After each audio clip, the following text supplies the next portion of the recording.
Hi konbanwa! Salut tout le monde! Comment ça va chez vous? Vous êtes au taquet là ce soir, il y a beaucoup de monde, c'est chouette! Trop bien! Bon bah pour ceux et celles qui sont nouveaux ou ceux qui ne connaissent pas encore ce format, je vais vous le représenter. Donc aujourd'hui on va voir une page de ce livre que j'aime beaucoup, donc on l'a déjà pas mal utilisé sur la chaîne. C'est un livre que j'ai acheté au Japon, qui est de base à destination des collégiens, des adolescents japonais.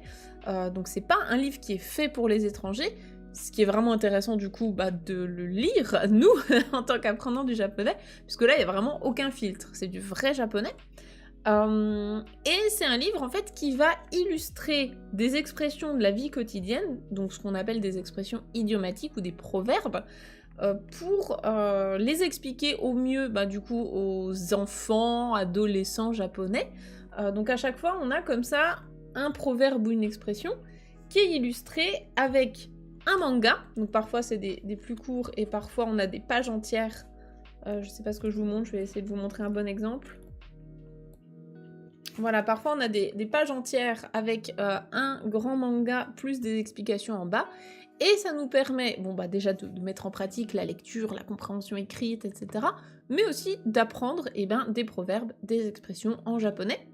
Donc, on va se lancer là-dedans aujourd'hui. Je vais vous donner la référence de la page qu'on va étudier si jamais vous avez le livre. Si vous ne l'avez pas et que vous voulez le commander, je vous mets un lien directement pour avoir la référence. Comme ça, vous pourrez le commander pour l'avoir pour les prochaines fois, pour suivre avec moi. Et vous saurez également qu'il y a les replays des lectures précédentes qu'on a déjà fait. Donc tous les replays sont sur YouTube, sur ma chaîne, vous pourrez aller les retrouver. Et je vous donne, voilà la référence, donc vous aurez tout ça avec le lien direct. N'hésitez pas. Oh, on a même Tsu du Japon. Konbanwa. Imonanji. Attends, mais il est super tôt là, non? Si, la référence du livre est bien sur le site, sur l'article cours de japonais, là, sur coursdejaponais.com, vous avez la référence qui est tout en bas. Donc tous mes livres préférés, ma sélection perso, sont tout en bas de l'article. Alors Angela, il faudrait chercher un petit peu pour voir c'est quoi l'équivalent. Là, je l'ai pas en tête. Volcan qui dit « Je suis bien content, je me suis pas planté de référence quand j'ai acheté le bouquin. » Super, tu as le bon. Alors, aujourd'hui, on va voir donc ensemble une page. On va déjà démarrer avec un premier proverbe. On va regarder ça ensemble. Salut Christine, salut Yami, bienvenue à tous. Est-ce que je baisse la musique ou est-ce que ça va comme ça?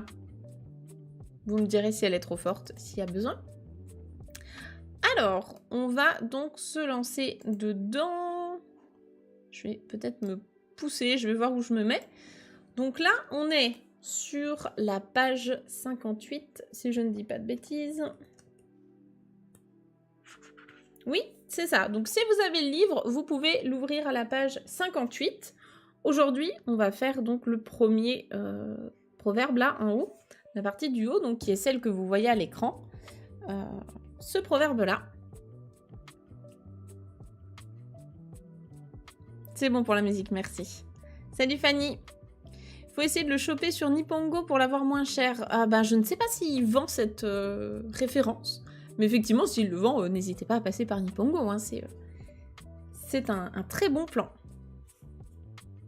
Salut Aiki. Il est 4 heures, mais Tsu, mais dors. Il est 4 heures au Japon. Bon. Alors, on va se lancer là-dedans. Donc, comme d'habitude, vraiment, chacun fait comme il le peut à son niveau. Vous n'êtes pas du tout obligé de tout comprendre. Dans tous les cas, moi, je suis là pour vous expliquer, au maximum en tout cas, avec mes connaissances. Et si vous êtes grand débutant, profitez-en pour mettre en pratique les kanas, développer votre fluidité, essayez de lire à voix haute avec moi. Si vous êtes plus avancé, retenez le vocabulaire qui vous intéresse. Et voilà, chacun jauge vraiment comme il le veut. C'est toujours pareil avec mes ateliers. Il faut qu'il y en ait pour tout le monde. Donc, celui que je vous propose aujourd'hui, c'est ce proverbe. Donc, si on a le temps, on en fera un deuxième, hein, bien sûr. On va essayer de le lire ensemble déjà. Je vais zoomer un petit peu pour bien voir les furigana, donc le proverbe en question.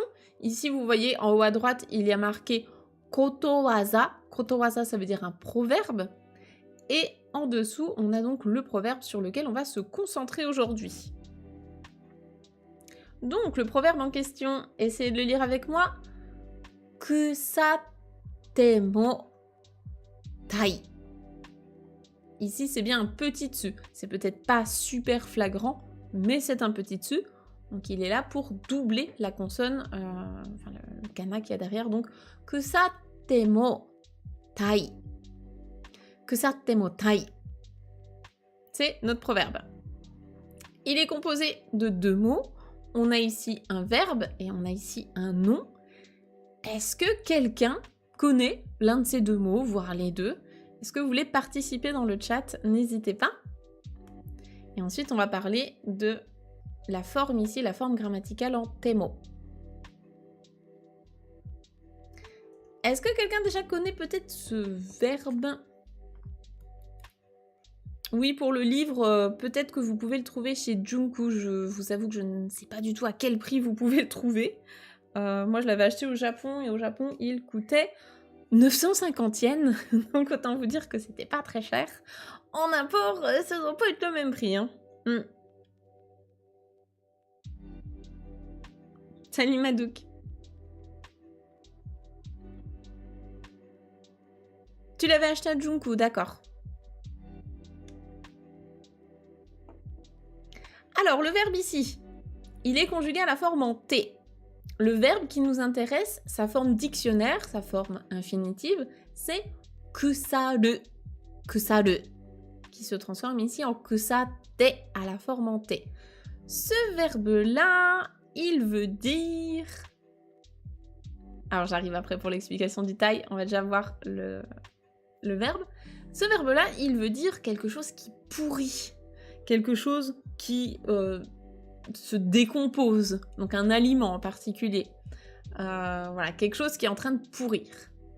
Donc un aliment qui est en train de pourrir, qui se décompose, qui est plus bon à manger. Donc c'est le verbe kusaru. C'est le verbe kusaru. Comme kusai, je ne sais pas s'il y a un lien entre les deux à l'origine du mot, mais en tout cas, c'est pas le même kanji. Donc, je peux pas te dire s'il y a un lien. Mais en tout cas, c'est un bon moyen mémotechnique. Quelque chose qui a kusaru, qui a pourri, bah du coup, ça pue, donc kusai. C'est un bon moyen de s'en rappeler. Donc ce verbe-là, kusaru, ici, il est conjugué à la forme en T. Ensuite, il y a le mot. Et derrière, on a le mot, le nom ici, tai. Dans le mot tai, dans le kanji, on reconnaît à gauche la clé du poisson. Donc ça doit vous mettre un petit peu la puce à l'oreille. Ici, à gauche, c'est le poisson. Et effectivement, tai, c'est la dorade. C'est pas le pays, la Thaïlande, hein, sinon il serait écrit en katakana. Ici, on parle d'une dorade. Donc le poisson, la dorade. Ouais, difficile de distinguer que le petit tsu est petit. Effectivement, selon les polices d'écriture, c'est plus ou moins flagrant. Là, par exemple, ici, tu vois, j'en vois un. Là, ça se voit quand même qu'il est plus petit. Là, c'est vrai que la police d'écriture, elle est pas super sympa, mais il est bien plus petit. C'est pour ça que je vous le précise. Ok. Salut Pakik. Donc, comment on pourrait traduire ça ? À votre avis, qu'est-ce que ça peut vouloir dire ? Eh bien, pour pouvoir comprendre le proverbe, il faut bien être à l'aise avec cette forme en temo. La forme en temo, c'est l'un des styles de conditionnel. En fait, c'est une forme qu'on va traduire par même quelque chose. Donc, je vous donne un exemple un petit peu plus parlant au quotidien. Hein. Même s'il pleut, eh ben, j'irai me promener. Donc, ame ga futte mo sanpo shimasu. Ame ga futte mo, même s'il pleut, eh bien, j'irai faire quelque chose qui, du coup, est un peu contre-instinctif. S'il pleut, en général, on va pas se promener. Donc là, c'est pareil. Ici, c'est... Ben, même si c'est pourri, ça reste une dorade. Donc même si ça pourrit, même si c'est plus bon à manger, eh bien, en gros, une dorade, ça reste une dorade. Donc on va voir à ce que ça veut dire, on va voir quel est le sens caché derrière ça. Parce que là, c'est la traduction littérale, mais nous, ce qui nous intéresse, c'est de savoir comment on l'utilise. Donc toutes les explications sont ici.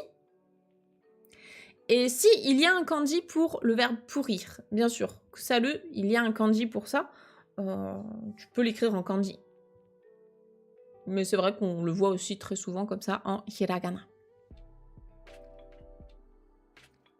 Est-ce qu'on pourrait comparer ça à l'expression « ça sent la morue » Alors, je suis pas sûre de connaître cette expression en français. Tu l'utilises dans quel contexte?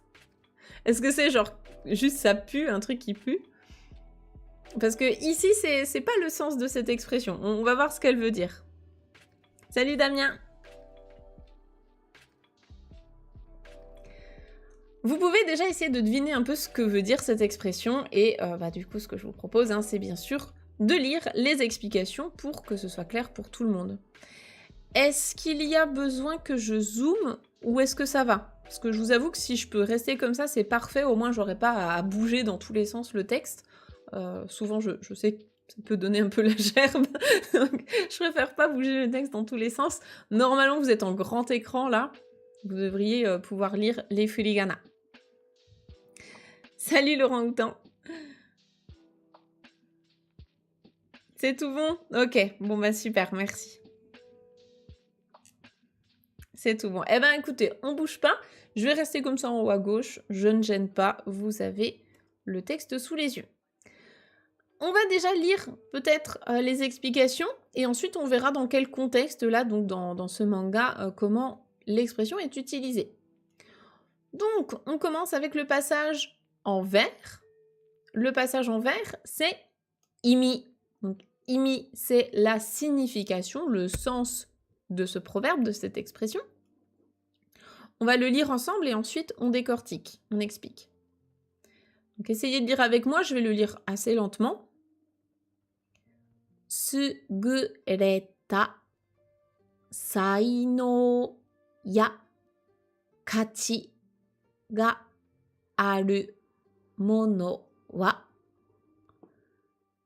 tashou joutai ga waruku natte mo sore nari ni kachi ga aru to iu koto. Je relis une fois un petit peu plus vite et ensuite je vous explique parce qu'il y a des mots un peu compliqués. Sugureta saino ya kachi ga aru mono wa tashou joutai ga waruku natte mo sore nari ni kachi ga aru to iu koto. On peut déjà identifier les mots que vous reconnaissez. Je ne sais pas s'il y en a là-dedans. Il y a plusieurs mots quand même un petit peu plus avancés. Donc si vous reconnaissez des mots, déjà, vous pouvez me le dire dans le chat et ensuite, on va faire l'état des lieux. Donc ça, c'est la définition, c'est l'explication grammaticale, enfin l'explication de sens, quoi, de ce proverbe. Donc c'est normal que ce soit quelque chose d'un petit peu plus compliqué. Vous verrez que la mise en pratique est plus facile à comprendre. Je vois dans le chat des emojis désespérés. Alors, mono. Oui, vous avez identifié le mono, effectivement. Mono, ça veut dire une chose, un objet. Exactement. Est-ce qu'il y a d'autres mots que vous connaissez?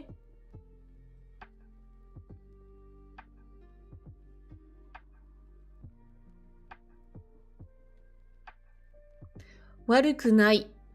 Oui, ici, on a le waru. Alors ici, il est connecté à kunatte, donc c'est warukunaru. En fait, c'est l'adjectif warui, qui veut dire mauvais.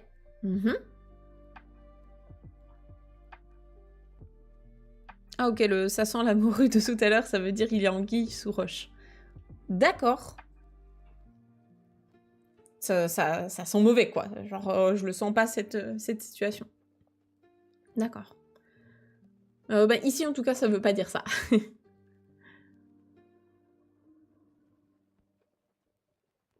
Oui, c'est vrai que cette fois-ci, on voit d'abord l'explication et ensuite on voit le manga. Bon, là, je le prends vraiment de droite à gauche, mais c'est bien aussi. Il y a le kanji de nombreux et de peu nombreux. Oui, tu as repéré ici le mot tasho, effectivement. Je vois ce que ça veut dire seul, mais pas combiné. Ok, bah déjà, bravo d'avoir repéré ces deux kanji. Hein. Les kanji sont vos amis, je ne le répéterai jamais assez. Donc, il y a bien warui, ok, mono. Le reste, c'est vrai que je pense que c'est un petit peu plus difficile comme vocabulaire. Donc, on va regarder ça ensemble. Alors, on va partir depuis le début. Qu'est-ce qu'on a au tout début? On a déjà un verbe. Donc ici, c'est sugureta. Sugureta, je pense que c'est un verbe que vous ne connaissez pas. Je ne l'ai pas vu dans le chat. Donc quand on a un verbe comme ça, ce qui est intéressant quand on ne le connaît pas, c'est d'essayer de trouver sa forme dictionnaire, donc sa forme infinitive, pour pouvoir justement le chercher dans un dictionnaire. Donc là, si vous voyez ce verbe, sugureta, à quelle forme il est? Et, en fonction de ça, est-ce que vous pouvez deviner sa forme dictionnaire? Est-ce que quelqu'un peut imaginer ce que c'est sa forme dictionnaire? Comment est-ce qu'on fait quand on a sugureta pour essayer de le passer à la forme Ouais, sugureru, c'est ça, exactement. Donc sugureru, là si vous tapez ça dans le dictionnaire, vous allez trouver une traduction normalement, quelque chose de exceller dans quelque chose, surpasser ou exceller dans un domaine. Et donc sugureta, ici on va presque le prendre comme étant un adjectif. En tout cas, je pense qu'en français, on le traduirait peut-être comme un adjectif. On va garder le sens de quelque chose qui est excellent. Quelque chose qui excelle, quoi, qui est vraiment excellent. Saino, je viens de le voir dans le chat. Oui, c'est Angela, c'est ça qui nous le dit. Donc Saino, effectivement, c'est un talent, un don. Ça peut être aussi vraiment du génie. Hein, c'est un talent, quoi. Un talent ou un don. Donc un talent, voilà, qui excelle, hein, qui est excellent. Il y a ici, c'est la particule d'une liste non exhaustive, donc un talent qui excelle ou bien Donc l'autre chose en question, c'est kachi ga aru mono. Donc mono, on l'a dit, hein, c'est une chose, un objet, quelque chose. Et donc kachi ga aru. Kachi, est-ce que quelqu'un connaît ce mot? Coucou Judaichi. Oui, c'est ça, sugureta. On va le prendre en tant qu'adjectif ici, ouais. Excellent. Coucou, merci de passer nous voir.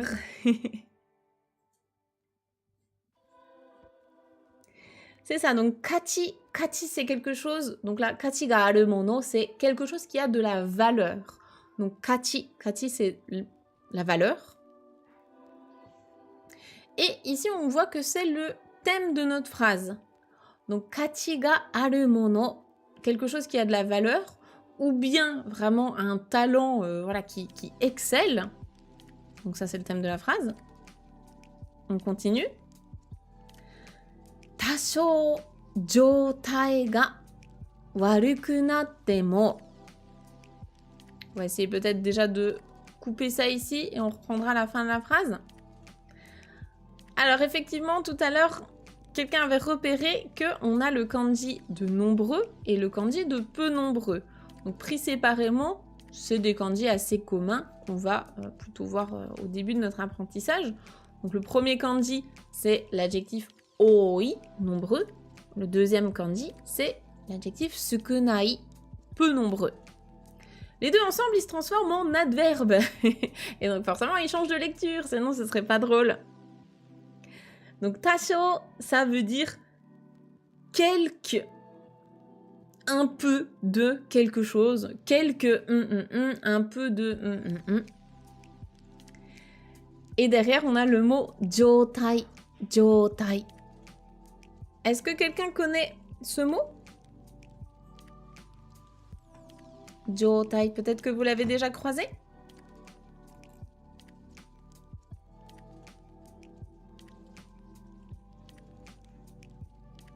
Jotai, je profite pour boire un petit coup en attendant vos réponses. Les kanji sont un peu plus avancés, oui, certes. Ouais, et ben en fait, Jotai, justement, c'est l'état de quelque chose, la situation de quelque chose. C'est ça, c'est l'état, la situation. Donc, Jotai, je pense que c'est un mot quand même que vous allez croiser plutôt à un niveau un tout petit peu plus intermédiaire, quoi, pas grand débutant. Donc, quelques situations ga waruku natte mo. Donc là, on a reconnu l'adjectif warui, mauvais, donc pas bon. Waruku natte, ici c'est le verbe naru, narimasu, qui veut dire devenir. Ça, c'est un verbe qu'on croise très souvent. On le voit, j'ai l'impression de le voir quasiment chaque semaine avec vous. Donc, waruku natte mo, c'est la même forme en temo que tout à l'heure. Donc, même si ça devient mauvais, donc même si quelques situations deviennent mauvaises, eh bien, sore nari ni kachi ga aru toyu koto. Là, on retrouve le même vocabulaire que tout à l'heure. Et sore nari ni, tout ça, on va le prendre en un seul bloc. Vous pouvez le traduire par dans une certaine mesure. Sore nari ni, dans une certaine mesure. Donc, kachi ga aru. Toyu koto. Donc, kachi ga aru, hein, ça a de la valeur. Et le toyu koto, ici, c'est tout simplement parce qu'on est en train d'expliquer ce que veut dire, ce que signifie le proverbe en question. Donc, en gros, ce proverbe, il signifie que quelque chose a de la valeur dans une certaine dans une certaine mesure, hein, à sa façon, même si, en gros, même s'il y a quelque chose qui est altéré, qui est... En gros, même si ça devient mauvais, quelque chose qui a de la valeur ou bien un certain talent, un certain don de base, même si il y a quelque chose qui vient l'altérer en mal, même si il devient, donc ici, comme une dorade qui aurait pourri. En gros, une dorade, c'est quelque chose qui a de la valeur de base. Donc même si elle est pourrie, en fait, ça reste une dorade. C'est quand même quelque chose de valeur. Donc là, c'est ce qu'on essaye de vous expliquer avec cette définition.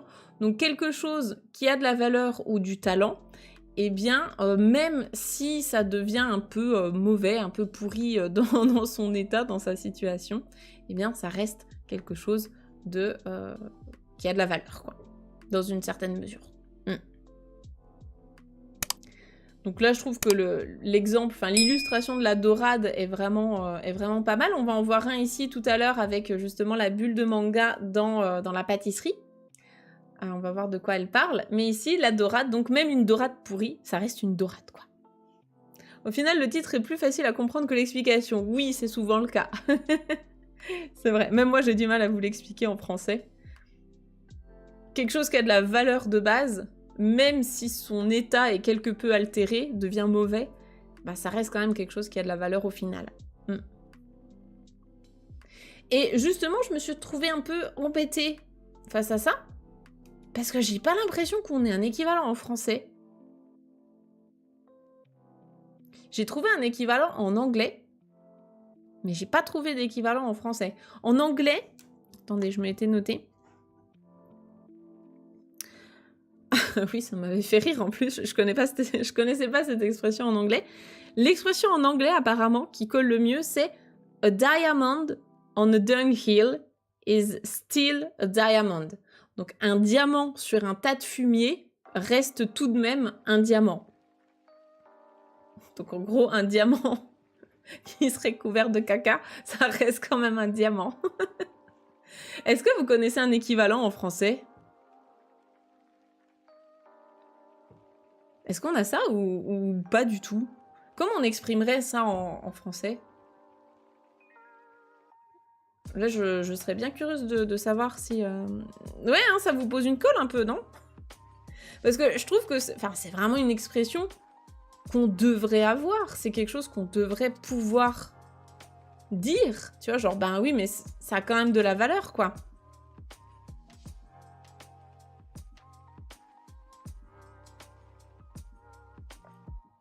C'est une bonne question. Ouais, et ben franchement, si quelqu'un a une info, n'hésitez pas à la partager.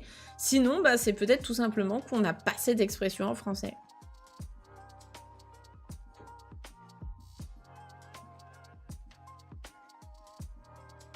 C'est vrai que le diamant, s'il est dans le caca, il suffit de le laver. Alors que la dorade, quand elle est pourrie, elle est pourrie. C'est vrai. À la limite, on a une expression, mais pour l'inverse, de manière négative. Un âne reste un âne, même quand il se trouve parmi un millier de chevaux. J'ai jamais entendu cette expression. C'est un truc qui vient du sud, ça, ou c'est pas arrivé jusque dans le Jura, ou j'ai jamais entendu ça. Genre, un âne reste un âne, peut-être que j'ai déjà entendu, mais pas la suite. Salut Luxina. Coucou. J'ai jamais entendu. Bon ben, est-ce qu'il y a d'autres personnes qui ont déjà entendu l'expression de Judaïti? La baffe du crapaud n'atteint pas la blanche colombe. Oui. Mais c'est encore un peu différent, ouais. Oui, on peut pas faire d'un âne un cheval de course. Oui, oui, oui. Oui, c'est vrai, tout à fait. Mais effectivement, c'est l'inverse. Bon, bah écoutez, on a peut-être créé un bug dans la matrice du français. Il nous manque cette expression en français.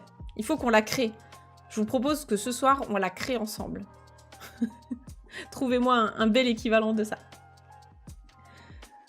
Bon, avant d'en arriver là, avant de révolutionner la langue française, je vous propose qu'on continue et qu'on voit justement donc un point d'application. Donc, quand est-ce qu'on utiliserait ça? Tsukai dokoro. Donc, quand est-ce qu'on utiliserait ce proverbe? Alors, allons-y. Lisons ça ensemble. Il y a pas mal de hiragana, donc c'est le moment de les réviser. Mono ya sonoba ni inai hito o homeru toki ni. C'est ça. Alors ici, en mots peut-être compliqués, il y aurait le verbe homeru. Donc homeru qui veut dire féliciter, faire des louanges à quelqu'un, complimenter ou féliciter. Et donc, mono ya sonoba ni inai hito o homeru toki ni. Donc en fait, homeru toki, c'est lorsque l'on veut faire des louanges, lorsque l'on complimente quelqu'un, lorsque l'on félicite quelqu'un. Quelqu'un ou bien quelque chose qui ne se trouverait pas là, qui n'est pas là. Donc, sonoba ni inai, donc qui n'est pas dans cet endroit-là. C'est pas un compliment direct. C'est pas quelque chose qu'on dirait directement. C'est lorsque l'on veut complimenter quelque chose ou quelqu'un qui n'est pas là. Mata, ou bien encore, jibun ni tsukau. Donc jibun, soi-même, tsukau, utiliser. Donc en fait, on peut aussi l'utiliser vis-à-vis de soi-même. C'est ce qu'on va voir ici dans le manga, parce que là, elle est toute seule. Et donc, me no mae no aite ni taishite chokusetsu iu no wa shitsurei ni ataru yo. Là, justement, ils nous mettent en garde ici. Faites bien attention.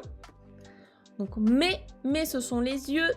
Me no mae, mae, c'est devant. Donc, me no mae, en fait, c'est face à soi, sous ses yeux. Enfin, en français, je pense qu'on dirait devant soi, face à soi. Me no mae no aite. Aite, c'est justement notre interlocuteur, la personne qui serait en face de nous. Donc, me no mae no aite ni taishite. Donc, vis-à-vis de la personne en face de nous, qui serait face à nous, qui nous ferait face. Chokusetsu. Chokusetsu, c'est un petit adverbe pour dire directement. Donc, chokusetsu, directement. Chokusetsu iu no wa shitsurei. Donc, iu, dire. Iu no wa, le no ici, il a la valeur de transformer ce verbe en nom. Donc le fait de dire directement ça à quelqu'un qui serait en face de nous, eh bien, shitsure. Shitsure, c'est mal poli, c'est impoli. Donc shitsure ni ataru, en fait, ça apparaîtrait comme étant mal poli. Ça sonnerait vraiment comme étant mal poli. Et le yo, ici, justement, c'est pour vous donner cette information. Donc, en gros, faites attention. Dire ça directement face à quelqu'un, ce serait mal poli. Donc, en gros, c'est comme si vous vouliez dire de la personne « Non, mais tu sais, même, même toi, même si t'es une dorade pourrie, tu restes une dorade. Hein. » C'est vrai que c'est pas très sympa. Tu sais, c'est pas parce que là, en ce moment, t'es pourri que ça enlève ta qualité de dorade. Enfin, c'est vraiment dans ce sens-là que c'est pas très poli, quoi. Donc, on ne le dit pas directement à quelqu'un. Par contre, on peut le dire vis-à-vis de quelqu'un ou quelqu'un qui est pas là ou d'une chose, quoi. Vu que du coup, la chose ne se vexerait pas. T'es belle à l'intérieur, c'est ça. C'est pas parce que là, t'es dégueulasse physiquement que t'es pas belle en temps normal, hein. Tu sais, la beauté. C'est ça. Donc non, on dit pas aux gens que ce sont des dorades pourries. On évite. C'est là que je vois qu'il me reste encore beaucoup de chemin à faire. Bah, c'est normal. On commence tous quelque part. Moi, il y a quelques années, j'aurais pas pu comprendre non plus ce genre de texte. Et puis, souvent, j'ai besoin d'aller vérifier des infos. Voilà, quel est ce petit mot ou autre. C'est normal. Mais effectivement, la grammaire et les connaissances en japonais, ça se construit au fur et à mesure. Salut Mokona! Ici, on arrive dans le petit point violet. Le petit point violet, je ne sais pas si vous reconnaissez ce kanji pour les élèves les plus avancés, c'est re. Donc exemple d'utilisation. On voit qu'on a des crochets ici, des petits crochets qui nous indiquent qu'il s'agit de paroles. Donc c'est un exemple. Ici, on imagine la situation. Watashi wa chisai koro piano o naratte ita. Oui, c'est ça. Naratte ita kara. Ima demo mimi de kiita kyoku o sugu hikeru no. Kusatte mo tai ne.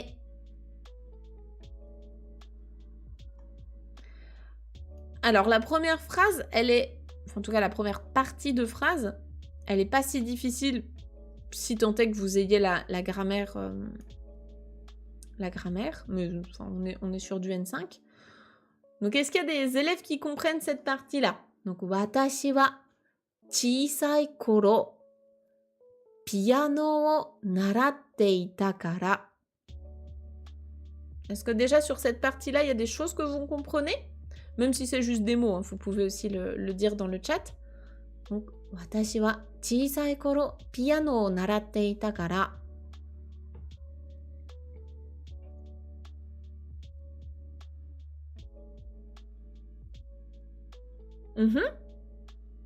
Super, bravo Christine, exactement. C'est ça, donc parce que... Hop là, je suis haut. Donc parce que j'ai appris, j'apprenais le piano lorsque j'étais petit ou petite, c'est ça. Donc pour décomposer, watashi, donc je, watashi wa, donc en ce qui me concerne, chisai koro, chisai petit, koro l'époque, donc chisai koro en fait c'est quand j'étais petit, quand j'étais enfant, piano, donc le piano naratte ita, narau, naraimasu, apprendre, et donc kara ici c'est parce que. Donc parce que j'apprenais le piano lorsque j'étais enfant, lorsque j'étais petit, eh bien, ima, donc maintenant, ima demo, même encore maintenant, mimi, les oreilles, mimi de kiita kyoku o sugu hikeru no.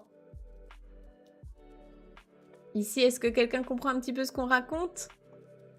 Donc, mimi, ce sont les oreilles. Kyoku, ce sont les morceaux de musique. Sugu, immédiatement, tout de suite. Et hikeru, ici, est-ce que quelqu'un reconnaît la forme de ce verbe? Quel est ce verbe et quelle est la forme de ce verbe? Il y a Luxina qui dit « Je suis débutante, j'en suis au premier hiragana ». Il n'y a aucun souci.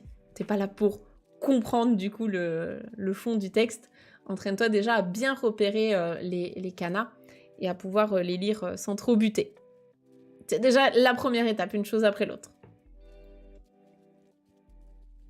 Je peux jouer ce que j'entends, ouais. Je peux jouer un morceau à l'oreille tout de suite. Jouer d'un instrument hiku. Oui, alors attention par contre au kanji. Là, Sentia, celui que tu as mis, c'est le kanji de hiku tirer un objet. Là, on est sur hiku. Je pense que quelqu'un va te le mettre dans le chat. Hop, j'ai pas mis mon clavier en japonais. Voilà, c'est ce hiku là. Donc attention au kanji. C'est vrai qu'on l'a pas. Donc hiku dans le sens jouer d'un instrument de musique. Hikeru, il est à la forme potentielle, ça veut dire être capable de jouer. Donc je suis capable de jouer un morceau que j'entends, donc enfin à l'oreille quoi. Suge du coup immédiatement. Donc en gros, j'entends le morceau et je suis capable de le jouer comme ça tout de suite parce que j'ai fait du piano quand j'étais petite. Et là, la personne a utilisé l'expression donc kusatemo taine, genre pour dire oui en fait même si je pratique plus le piano, donc je suis peut-être plus très bonne, en gros j'ai pourri quoi, mais je reste une dorade parce que j'ai quand même encore ce talent qui est là, ces capacités qui sont là de pouvoir faire ça. Donc en gros, sous la pourriture, il reste ma dorade qui est mon talent pour la musique. C'est dans ce sens-là. Est-ce que vous voyez déjà un petit peu mieux comment on utilise ce proverbe, cette expression? On va lire aussi les bulles de manga, je pense que ça vous parlera encore mieux. Mais déjà, je voulais vous sensibiliser à ça. Et surtout qu'en fait, ce petit mot « tai », est-ce que vous connaissez les taiyaki? Parce que c'est le même taille, hein. On est vraiment sur le même mot. Les taiyaki. Est-ce que tout le monde voit ce que c'est? Sinon, je vais vous chercher aussi une image. Les taiyaki. Qu'est-ce que c'est les taiyaki? Oh là! Hop, c'est ça. Les taiyaki. Je pense que vous avez déjà vu. C'est donc des petits poissons. Ce sont des biscuits, hein, mais en forme de dorade. Et justement, ça s'appelle taiyaki. Parce qu'en fait, taille, c'est la dorade. Et yaki pour le côté cuit. Je vais me donner faim. J'adore les taiyaki.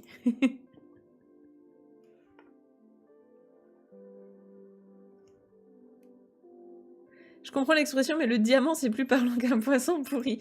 Oui, c'est vrai.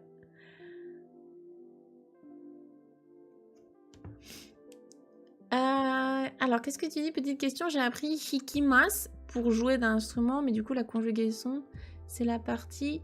Quel est le nom? Non, là, en fait, c'est le même verbe. Donc, celui que tu connais, toi, tu connais la forme en mas. Donc, hikimas, ça veut dire je joue d'un instrument. C'est une forme polie que tu peux utiliser comme ça au présent ou au futur. Ici, on est sur le même verbe, mais on l'a transformé sous une autre forme. C'est ce qu'on appelle la forme potentielle. La forme potentielle, ça veut dire être capable de. Donc là, la forme en hikeru, si je la conjugue à la forme polie, ce serait hikemas. Je suis capable de jouer. Il y a vraiment la notion de potentiel là-dedans. Et donc, hikeru, pourquoi il se termine par le ici? Parce que c'est à la forme neutre. Donc, c'est pas la forme polie, c'est la forme neutre. Ici, c'est une personne, comme là, on est en train de citer des paroles, c'est une personne qui parle du coup de manière plutôt familière. Toi, ce que tu connais, c'est la forme polie, donc c'est très bien pour parler de ton quotidien. C'est vrai, t'as jamais goûté Judai? Oh non! Il faut absolument que tu testes. Oui, de base c'est fourré à la pâte de haricots rouges plutôt. Mais moi, j'aime bien les versions un peu plus occidentalisées, avec genre du chocolat. Parce que je suis pas très pâtisserie japonaise. J'ai vraiment beaucoup de mal avec, avec les goûts style haricots rouges, tout ça. C'est pas faute d'essayer, hein, mais vraiment, là-dessus, je suis 100% française. C'est un goût de poisson? Non, pas du tout. Non, non, c'est sucré. Hein. C'est un dessert. Pour un petit encas, quoi. Mm.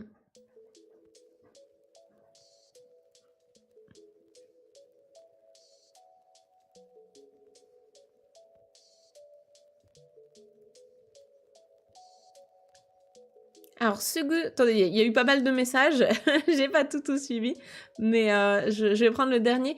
Donc, Sugu, c'est tout de suite. Immédiatement. Qu'est-ce que vous dites d'autre? Il y a Tilk. Salut Tilk, bienvenue. Et crème de marron. Oh, j'ai jamais essayé crème de marron. Mais là, tout de suite, ça me donne envie. Ouais, de ouf. Bon, on va pas trop parler bouffe parce que sinon, là, je vais encore me donner faim. On va enchaîner avec cette bulle de manga. Donc la bulle ici, c'est pour justement mettre en pratique ce qu'on a vu. Alors j'espère que vous pouvez bien lire. Je vais peut-être quand même zoomer un tout petit peu parce que c'est pas très gros. Et plus je zoome, plus c'est pixelisé, mais on va faire avec.